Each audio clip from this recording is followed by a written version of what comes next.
Hello， 大家好，我係 Suki 啊，今日同大家出去啟德睇呢一個天璽天2000幾尺嘅單位喎，我哋不如上去睇下咯。好，上到嚟45樓啦，我哋四周圍望下先。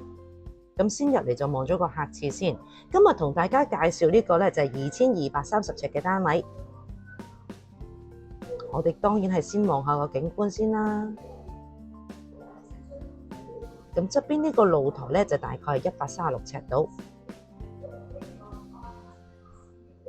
咁由露台呢邊就再望返個客飯廳。咁飯廳呢邊咧就發展商就做咗一個 island 嘅台。咁啊半開放式廚房，再入去呢度咧就係一個梗廚。咁就算廚房個景觀都唔輸蝕㗎。好，我哋再出返去睡房區嗰邊睇下先。我哋先睇第一間套房。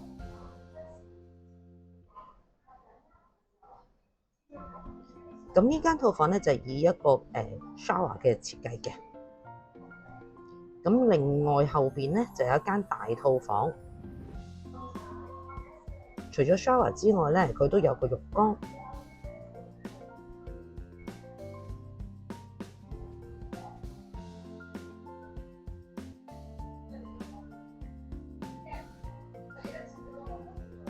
好啦，有一個雙洗面盤嘅設計。我哋望下呢間大套房先。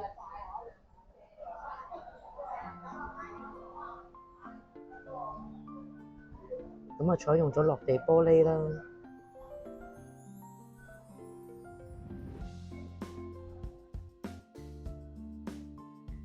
我哋就再沿住呢度就再出去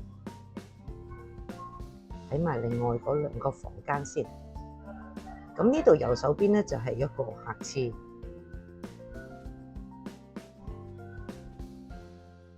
咁啊，另外嗰兩個細房。